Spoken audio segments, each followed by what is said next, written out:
उम्मीद है आप लोग प्रसन्न होंगे और स्वस्थ होंगे। राजनीति के कुछ घोषित सिद्धांत हैं, राजनीति की कुछ परंपराएं भी हैं और राजनीति की कुछ सच्चाइयाँ भी हैं। इसमें से एक सच्चाई ये भी है कि जो भी सत्ता में होता है उसको मद हो जाता है, चाहे वो कोई भी हो।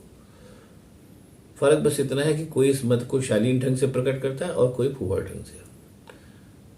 आजकल ज़माना बीजेपी का है, बीजेपी के सत्ता मत के चर्चे सर्वत्र हैं, लेकिन एक ज़माना कांग्रेस का था और उनके सत्ता मत के भी चर्चे पुराने लोग जानते हैं, अभी भी करते हैं।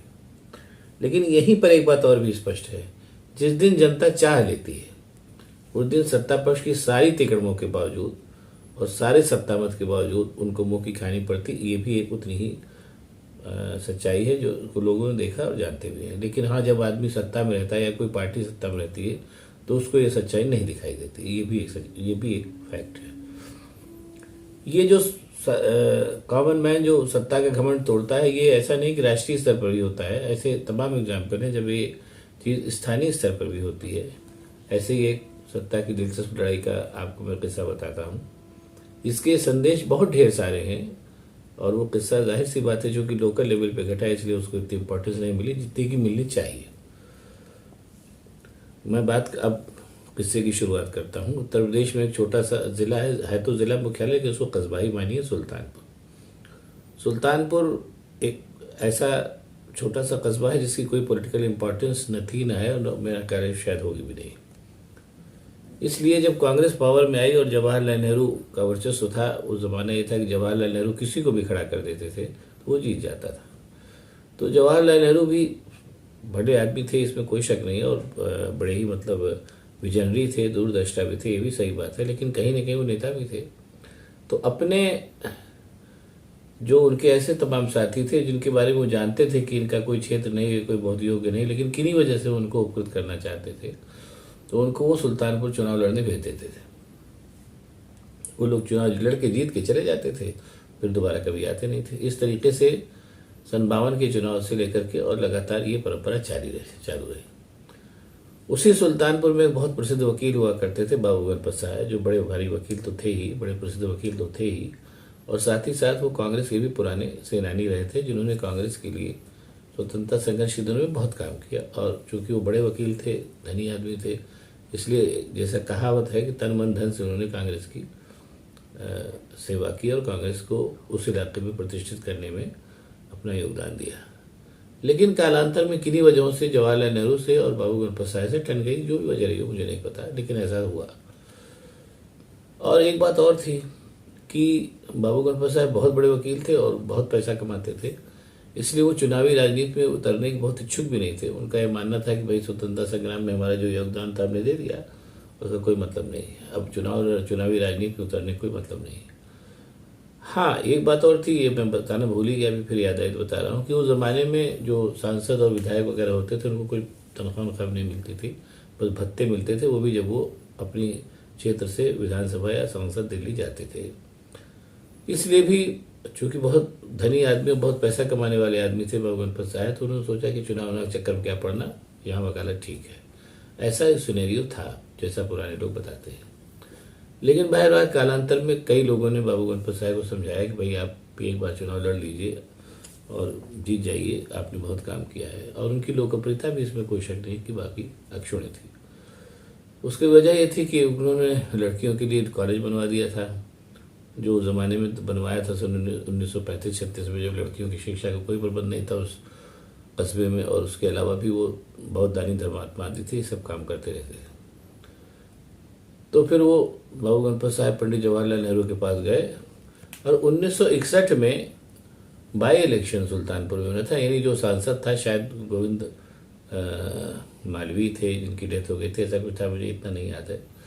और बाई इलेक्शन के लिए उन्होंने टिकट मांगा पंडित जवाहरलाल नेहरू से, कहा कि भाई मुझे टिकट दे दीजिए, 6 महीने बाद तो संसद भंगी हो जाएगी, एक बार मैं भी सांसद बन जाऊंगा तो एक इच्छा पूरी हो जाएगी। पहले जवाहरलाल नेहरू ने उनको बड़ी उपेक्षा से मना कर दिया। और जवाहरलाल नेहरू का प्लान ये था कि गोविंद वल्लभ पंत मर चुके थे, तो उनके लड़के जो कृष्ण चंद्र पंत थे उनको वो सुल्तानपुर से लॉन्च करना चाहते थे। उन्होंने कहा कि नहीं आप जाइए, आपकी उम्र भी हो चुकी है। बाबू साहब उस समय 80 के ऊपर हो चुके थे और मैं केसी पंत को यहाँ से लॉन्च करूँगा। बाबू गणपत साहब को क्रोध आ गया, पुराने आदमी थे। उन्होंने पंडित नेहरू से कहा कि देखिए मैं देखता हूँ कि आप कैसे जीतते हैं मुझसे, और आकर के उन्होंने निर्दलीय उम्मीदवार के रूप में पर्चा भर दिया सांसदी का। उधर से पंडित जवाहरलाल नेहरू आए, उन्होंने केसी पंत को खड़ा किया, और इलेक्शन कैंपेन की बागडोर इंदिरा गांधी ने संभाली। वो आकर के सुल्तानपुर में उन्होंने कैंप किया, और केसी पंत के पीछे उनके पिता गोविंद वल्लभ पंत की छवि थी। लेकिन बाबू गणपत साहब के साथ जैसे मैंने बताया कि वो लगातार 80 साल से ऊपर के हो चुके थे, और सुल्तानपुर के उत्थान के लिए उन्होंने यथासंभव बहुत प्रयत्न किया था। व्यक्तिगत रूप से वो लोगों की बहुत मदद करते थे। इसको कांग्रेसी भी जानते थे, पंडित नेहरू भी जानते थे। तो उन्होंने कहा कि आप लोग केसी पंत को जिताइए, और जो इस समय बनारस का DLW का कारखाना है वो हम सुल्तानपुर में लगा देंगे। बाबू गणपत साहब इलेक्शन कैंपेन में निकलते थे तो कहते थे कि भाई मैं आपको कुछ दे नहीं सकता, मैं निर्दलीय उम्मीदवार हूँ, लेकिन आप लोगों ने एक चीज़ देखी है कि लोग यहाँ से आए, जीते और चले गए। मैं यहीं हमेशा 24 घंटे आपकी सेवा में हूँ, और व्यक्तिगत रूप से मैं जो कुछ कर सकता हूँ आपके लिए करूँगा। ऐसा बाबू गणपत साहब से कहते थे। और उस समय जो जैसा सत्ता का माहौल था, एक तरीके से देखा जाए तो बाबू गणपत साहब 3 दिग्गजों से एक साथ लड़ रहे थे, पंडित जवाहरलाल नेहरू, गोविंद वल्लभ पंत और इंदिरा गांधी। लेकिन जब चुनाव का रिजल्ट आया तो सब लोग बहुत आश्चर्य से चकित रहे, मतलब पूरे काफ़ी चकित करने वाला माहौल वो था। केसी पंत चुनाव हार गए और बाबू गणपत साहब चुनाव जीत गए। बहरहाल पंडित नेहरू भी बड़े आदमी थे। चुनाव जीत के जब बाबू गणपत साहब पहुंचे तो पंडित नेहरू ने उनका बड़ा इस्तकबाल किया और बड़े सम्मान से उनको लोकसभा में ले गए, बैठाया उठाया। ये तो हुई एक बात। बहरहाल उसके बाद ये हुआ कि वो 6 महीने बाद वो संसद भंग हो गई। तो ये जो मैं एक आपको इलेक्शन की बात बता रहा हूँ कि ये है कि अब इसके आप परिणाम देखिए। मैंने बताया ना कि वो छोटा सा जिला था, अभी भी है, उसमें एक इंडिविजुअल ने चुनाव जीता, इसलिए ये बात इतिहास के पन्नों में दब गई। लेकिन अगर इसके महत्व को आज की तारीख में भी देखें तो जैसे मैंने बताया कि अगर जनता चाह लेगी तो कितना भी बड़ा दिग्गज हो उसको धूल चटा देगी। दूसरी चीज़ जो इस चुनाव परिणाम से स्पष्ट है, इस जैसे मैंने पहले कहा भी है कि सत्ता पक्ष कोई भी हो, कहीं न कहीं उसके अंदर मत हो ही जाता है। बस यही बात है कि जो उस मत को वो शालीन ढंग से प्रकट करता है या अमर्यादित ढंग से प्रकट करता है, ये भी होता है। ज़्यादातर जो राजनीतिक नेता होते हैं वो अमर्यादित हो जाते हैं, जो नहीं होना चाहिए।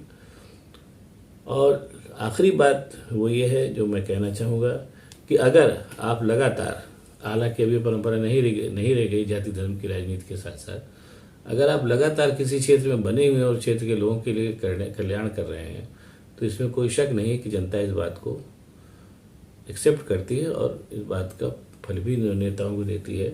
जैसा मैं ये बात बता के बात खत्म करूँगा कि जब कांग्रेसी नेता उस ज़माने में पुराने लोग बताते हैं कि जाते थे किसी पंथ के फेवर में, तो लोग यही कहते थे कि भाई ऐसा है कि लोग तो चुनाव जीत के आए चले गए, किसी पंथ भी चले जाएंगे, लेकिन बाबू साहब यही हैं और उनके दरवाजे 24 घंटे खुले रहेंगे।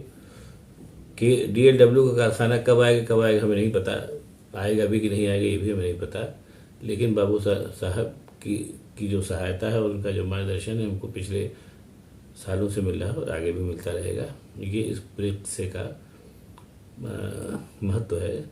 आप लोगों को उम्मीद है किस्सा पसंद आया होगा, और पसंद आया हो तो इस वीडियो को शेयर करिए, लाइक करिए, सब्सक्राइब करिए, ताकि मैं आपको आगे भी ऐसे ही मज़ेदार किस्से चुनावों के दौरान के भी कभी कभी बताता रहूं। बहुत बहुत धन्यवाद, नमस्कार।